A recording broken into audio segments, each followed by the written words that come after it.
Hey y'all, I'm Reese, and welcome to Making Meaning.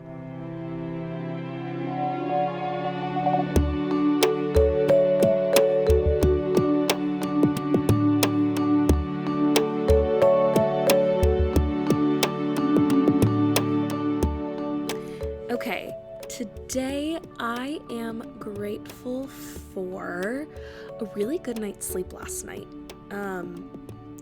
I got a bunch of sleep and that was really nice. So this week I sat down with my roommate and one of my best friends, Nicole Adams. And Nicole is a copywriter at a creative ad agency here in Dallas, Texas, as well as an independent artist, and she is just crazy talented with acrylic and watercolor. Nicole does identify as a Christian and as a creative, and is also extremely passionate about food, recipes, spending time with her friends and family, and the community that surrounds food.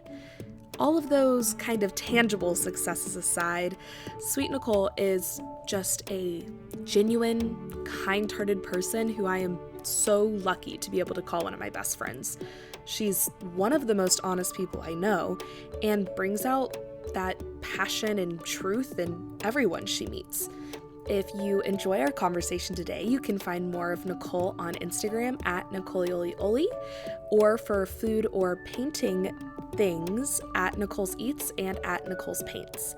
She also does freelance writing and commission art pieces, so definitely contact her on Instagram if you are interested in that. I am really excited to share this conversation with all of y'all. It was way too short, but any conversation with Nicole is always going to be too short. So let me know if y'all want another episode with Nicole. I would love to talk more specifically about food and how that can be such an important ritual for a lot of us and as a place to build community. Okay, let's take a deep breath. And let's go.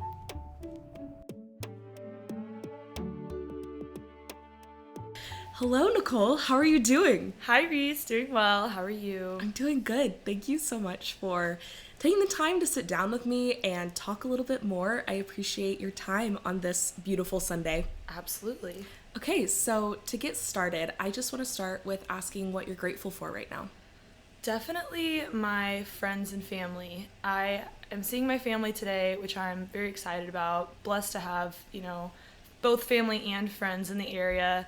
I live with some of my best friends, aka you, and it's just really wonderful because I know not everyone is as fortunate to have the people they love most around them. So. Yeah, I love that, and living with you is such a blessing in my life. Awesome. Okay, so tell me a little bit about what your day-to-day looks like. Definitely. So I work as a copywriter at a creative agency in Dallas.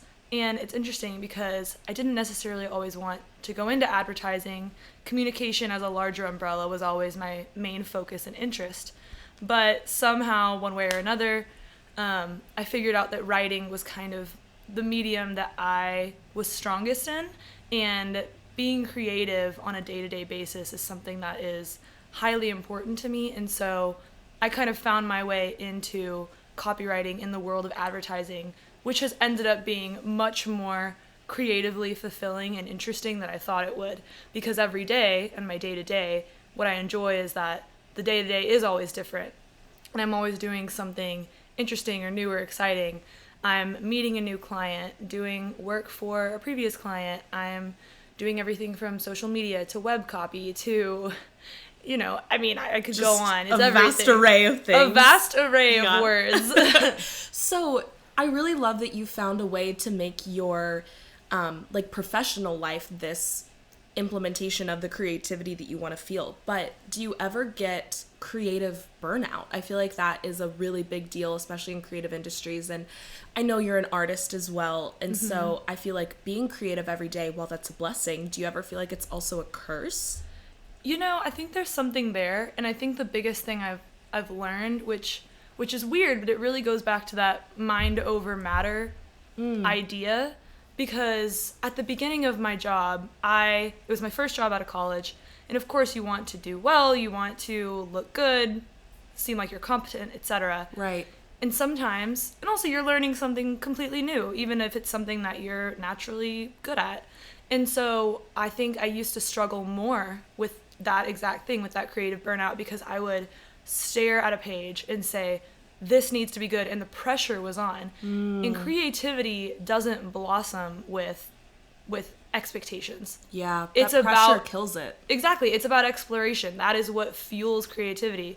And I think I suppressed that a little bit for my first few weeks, but then when I finally just allowed myself to let go and jump from project to project and, you know, be inspired by little things and not feel like it had to be perfect, that's when I was much closer to perfection and more interesting combinations and phrases than I had been able to do before that. Yeah, I love, you said exploration fuels creativity. I think that's so spot on, at least for me and my experience. Mm-hmm. So you mentioned that you have these kind of moments where you draw little bits and pieces of inspiration. What do those inspirational pieces look like for you? So this is going to sound weird, and I don't think I've ever talked about this before. Really? I love that. But walking is something that I really enjoy doing.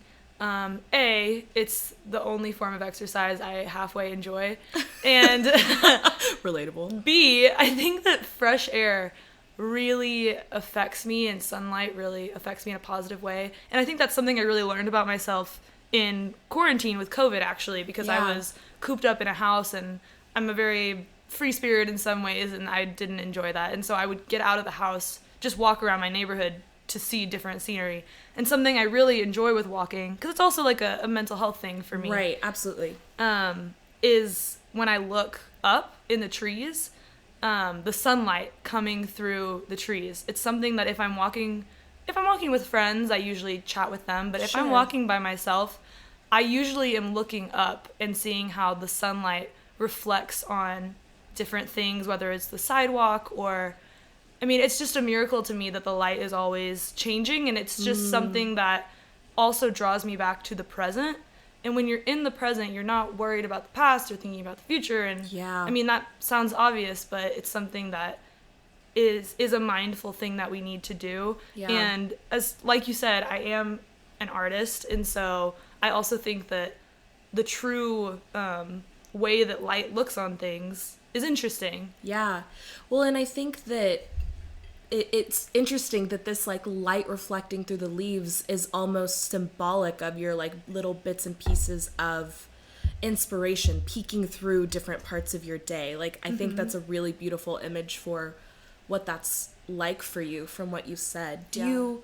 What do you think draws you to that specifically? Is there something about, I mean, of course, we know that there's health benefits to like getting sunlight and fresh air and walking, of course, but it seems like for you it's this meditative, mindful practice that really like has become this powerful ritual almost for you. What draws you to that? I think just the idea of creation in general. I mean, I'm someone who I feel like has always been creative, because creating something out of nothing is such a gift. And I think that even people who say they aren't creative, they do that all the time. You know, as humans, we create things and we think of things, and, you know, an idea comes from nothing essentially, or everything is inspired by something. And so I just think that's such a cool thing that people don't maybe spend enough time to think about and reflect on. But personally for me, I think the light thing specifically, I am religious, and so it always draws me back to how did someone create light like that? I just think that's so fascinating. Where did that come from? It's just beautiful. I think in essence, it just captures beauty to me. But of course, there's other things besides the sunlight in the sky that I find inspiration from. Absolutely. I'm also a foodie, and so I will just read menus for fun. And I think it's interesting to even look at the designs of different menus, even though I'm not a designer at all. That's not where my skill set is. I did not know that you do that. So, of course, living with you, I get to see all of your quirks and fun habits. Yes, I always look up the PDF version to see what it actually looks like at the restaurant. That's so interesting. I didn't know you did that, but that makes so much sense, like, to look at it from a creative point of view. And there's so much intention that goes into menus and, like, the user experience of going through it. I think user experience is a great way to say that, because, you know, some dishes will have more of a mysterious aspect to them where it's much more ambiguous fluffy language, but then other restaurants will tell you every ingredient in the dish. And of course, someone only interested in food would find this interesting. But right. But wow, that's so cool. I love learning new things about you. So I do want to roll back to the idea of creation that you were talking about and how sunlight kind of brings you back to that notion. And I know you mentioned you were religious, and I think for me, if I'm projecting, correct me, but for me, when I create, obviously I'm not a painter like you are. I more do it just for fun, whatever you paint. But this idea of creating something out of nothing, how has that been a spiritual experience for you? Because I feel like for me, creativity is one of those ways that I'm like, this is a gift that I was given from my higher power to like express creation. You know, it's like I was created by something bigger than me. How do I give that back to the world? And I feel like creativity is a huge way that I get in touch with my spirituality. Do you feel like you have that experience? I think so. And it's interesting because on one hand, I feel like I've felt that way for a long time. Right. But on the other hand, it's as if I'm just now putting the pieces together hearing you talk about this. Because that isn't necessarily a connection I think of often, but, you know, speaking it out loud, it's true. Yeah. I mean, it does remind me of creation as a bigger picture, but also I think that the purest and I think best form of creativity is, you were talking about expression. Yeah. Just for expressions and creativity's sake, you know, having some sort of end goal, I think can really stifle the expressionism. And, you know, yes, I do exercise my creativity in a professional sense. That's how I pay my bills.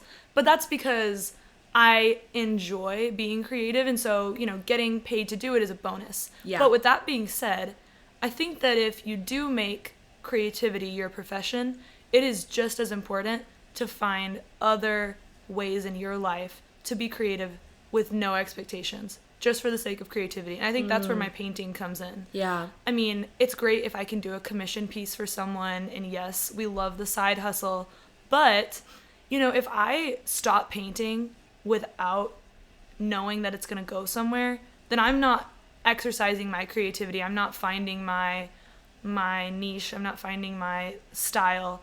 It just becomes a business, and that's where you lose it. Yeah. You need this. It's like you've created a space for yourself to explore the unknown, like through your art. And I think you saying not having an end goal is really powerful.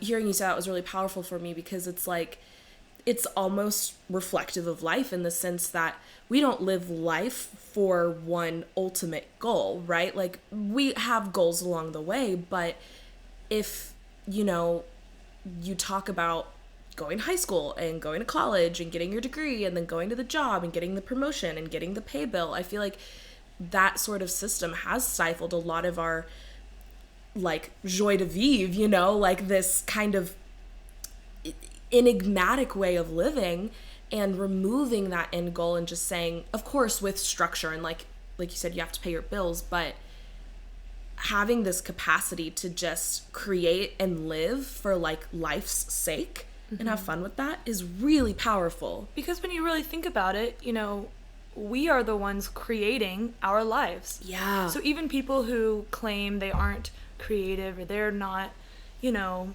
confident enough to make those sorts of decisions, that's what we do every day. We are the artists of it's our... It's true. It's so cheesy. Of our life. It sounds so cheesy, but what is it? It's like that quote, make your life the greatest work of art. But it's like, that's what we do. And it's like, you might as well do it enjoying things that you like. And it's interesting. I was actually listening to another podcast, and there was some sort of expert. I don't know what he did, but... You're good. Good memory. But... he was talking about how important it is to do something just for the sake of doing it because you enjoy it. And even if you could make money for it, like, don't. Or if you do have a hobby that you make money for, have another one where you don't. Yeah. And he said, you don't have to be good at it, but if you enjoy it, do it. That's so cool. 'Cause also, I feel like there's so much pressure to make it a side hustle, make it money. And of course, like you said, we love a side hustle. We love getting that coin. But like we're young, fresh out of college. There's certain considerations we have, but doing something just to do it is really energizing and important and brings you back to kind of who you are. Yeah. To be able to do that. I think on one hand, some things just come to you. Like Right. walking outside is something that is easy to do, and if you find inspiration from it, from being in the present, that's great. But on the other hand, taking control of the freedom that you have and the creative freedom that you have in your life is just as important.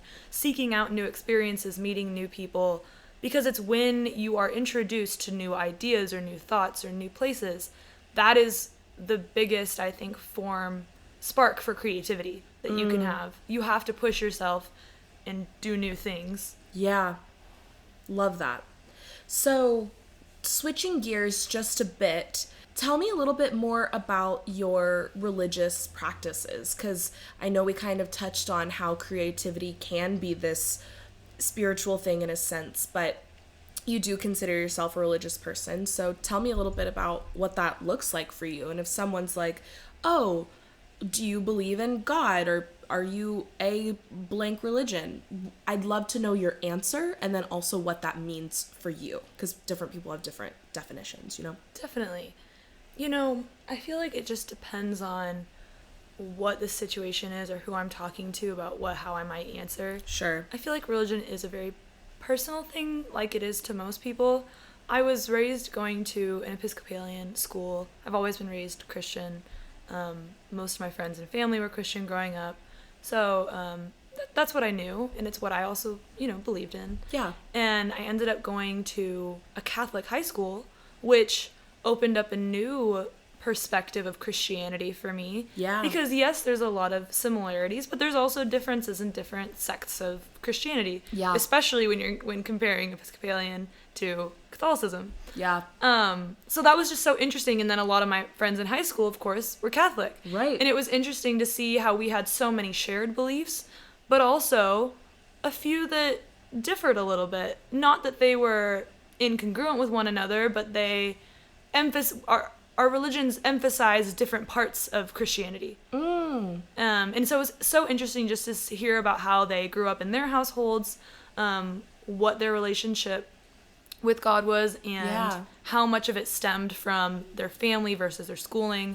I just think that's fascinating. Do you feel like that changed your relationship with God, hearing these other takes, or did it refine your relationship? I think that always going to a religious school was just a day in, day out reminder of the presence of religion. And I do attribute going to religious schools as, something that has influenced me, keeping that influence in my life, because I've gone to church on and off, and I think finding a church that really connects with you is sometimes difficult. So I think when people do have a strong tie with their church, I think that's wonderful. But I don't know where I was going with that.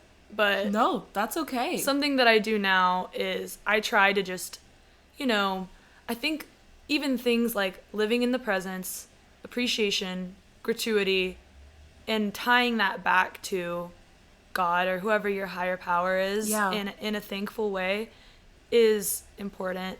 And so, I try and pray. I have a daily devotional book that I enjoy, and I have a very close family member who is very religious. And so if I ever do want to talk about, religion, she's always a great person I can connect with on that. I love that. What does prayer look like for you? I feel like it's not very formal. It's very informal, and it's more of a constant dialogue. I think a lot of people talk about their relationship with God as a friendship, and someone just like you would tell your friends or your family about your day or your struggles or your worries or something that even exciting that happened to you. I try to be mindful about doing the same thing with God, and it's not something I talk about a lot, so not because I don't want to, but I don't know, it just feels personal. But I mean, that's just kind of, I guess, what I try and do is more of a constant dialogue Yeah.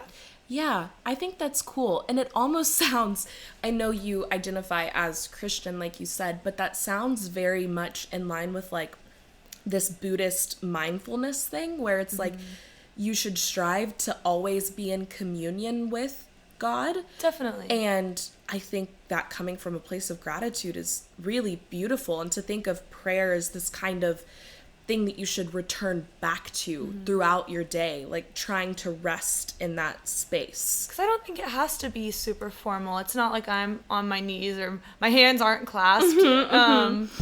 It's just happening and no one knows. You're like, I'm at dinner and no one knows I'm talking with God. No, but I think that's super cool that you've found a way to forge a bond that makes sense for you in the context of your life. And I think it's one of those things where it's a work in progress because of course. Obviously God knows me, but I mean, I'm not one of those people who is going to necessarily, exclaim to everyone I meet that God is my BFF. I think that is genuinely the goal. Sure. But I'm not going to lie and say that that's how I feel right now. I think you're always just trying to, or at least I am, trying to strengthen that connection in any way I can. Yeah. Because that's my responsibility. I think that's really interesting because I think a lot of people, especially that have views more like you do, that aren't necessarily like the very structured, wearing a cross necklace every day, going to church Wednesday and Sunday kind of style of Christian, like this other more fluid, I don't know if that's the right way to describe it, but Christian have a lot of trouble telling people, oh yes, I'm Christian, because I feel like there's so many beliefs and assumptions that come with that title. And that doesn't bother me necessarily. I mean, people are going to assume things about Christians as an umbrella term, and that doesn't bother me. Because it just doesn't matter what other people think, know. My Facts. Relationship with God is all that matters. Facts. But it's also, I think something that's interesting to consider also when you're thinking about speaking about your Christianity in a more public way is just what time you were born in almost. Because I feel like our generation, people around our age right now, a lot of people who are Christians who do feel very love religion, don't know how to describe that. No, but very passionate about that. What I think is interesting is that it's centered around Jesus. Yeah. And yes, in my mind, Jesus and God, same person, being, whatever you want to call it.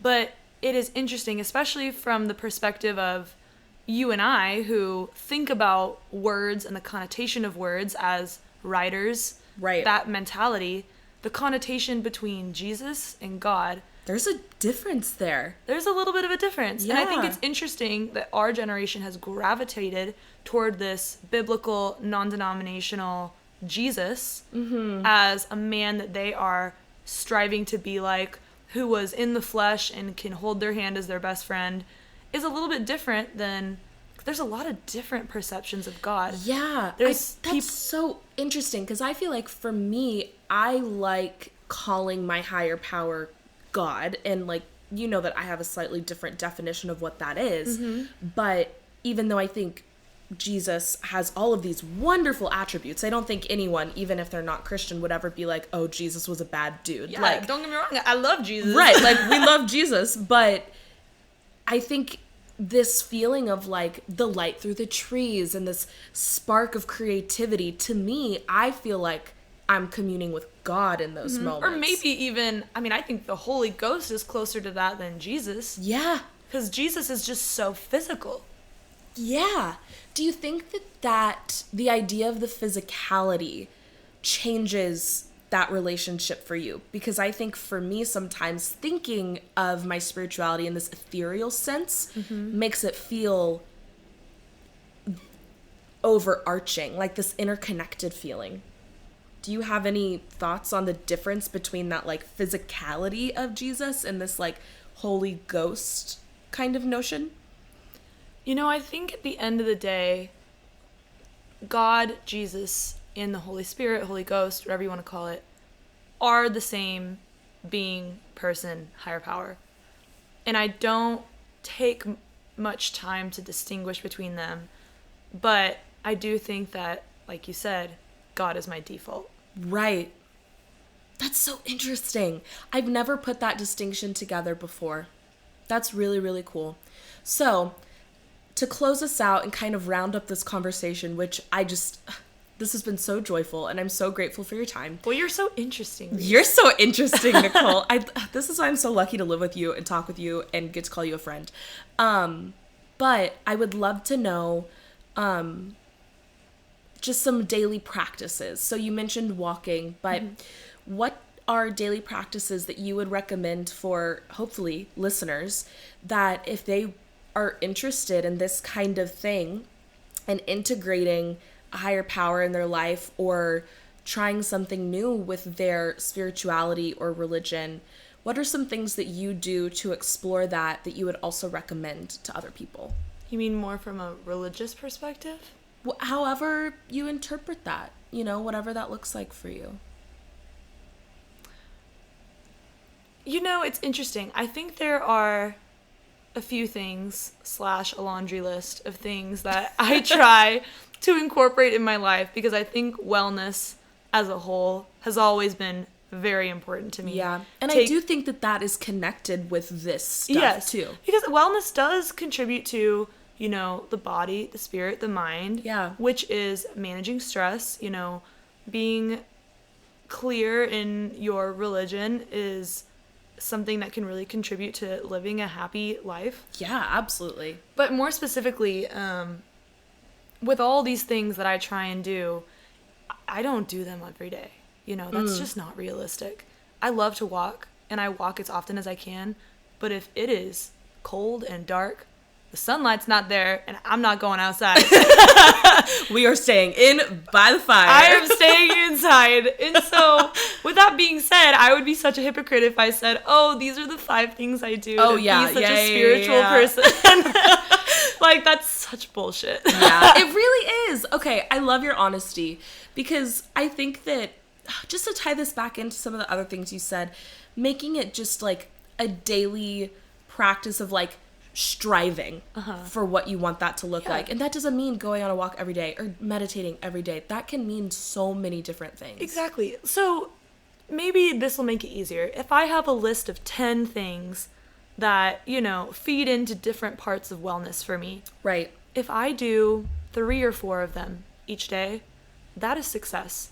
Especially if I'm hitting things in different categories. Like maybe today I had some sort of healthy hot beverage, whether it was, matcha or an herbal tea, that I could just A, have a moment of mindfulness, and B, do something that's healthy for me. That's great. If I can go on a walk that afternoon, and if I can have a great conversation with Reese, then that's a successful, happy day.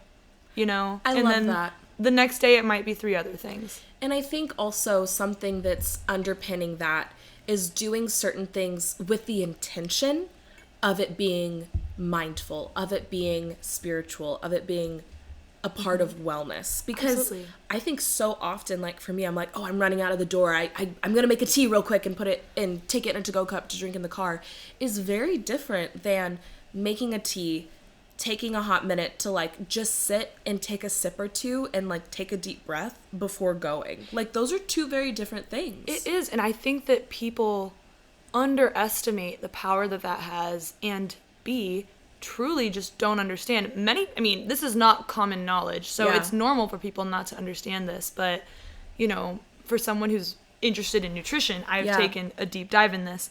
And it is so interesting. If you make a, healthy smoothie, you've got the spinach, the berries, the flax seeds, all the things. All the good things. All the good things. If you drink that in a hurry because you are late and you are throwing it in a cup and you are stressed, which, happens to us. Right.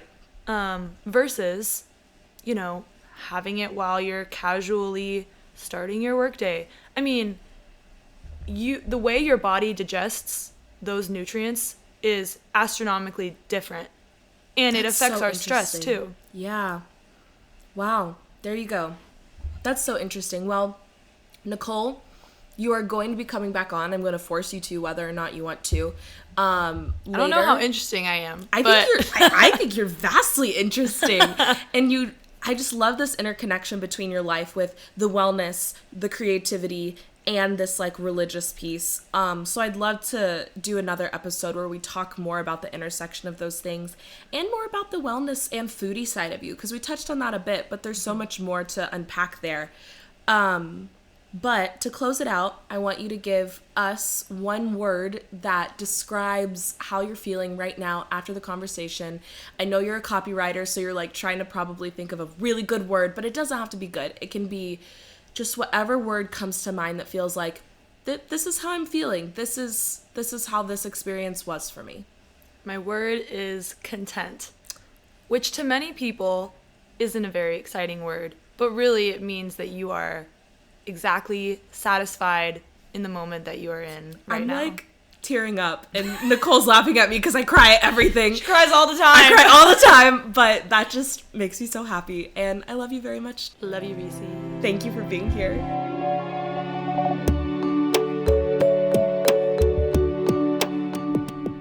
Thank you all so much for listening today. I hope y'all enjoyed listening to the conversation as much as I enjoyed having that conversation. If you want any more info about today's episode, head to thecoherecollective.com and click on blog. I wrote a related blog post that you can find there. And you can definitely subscribe to the podcasts on Apple Podcasts or Spotify. And you can subscribe to the Cohere Collective newsletter on thecoherecollective.com so you never miss another episode or blog post. For updates on all of our stuff, follow us on Instagram at The Cohere Collective. And if you're so inclined, you can follow me on Instagram at Lillian Reese Brown. And again, you can find Nicole at Nicoleolioli, at Nicole's Eats, and at Nicole's Paints on Instagram, and contact her there for freelance or commission work. If you have any thoughts or anything to say about today's episode, definitely leave an honest review or rating. It helps me reach the people who will really resonate with my content and hopefully reach my goal of making the world a better place through building community. Sharing the pod is also a great way to start conversations with important people in your life, so if anything in today's episode really resonated with you, please give that a share and hopefully spark a conversation with someone important to you. After all of this, I am just feeling really lucky to be here and grateful that you're here too. I hope you feel like you're living coherently, and I will catch y'all next time. All the love.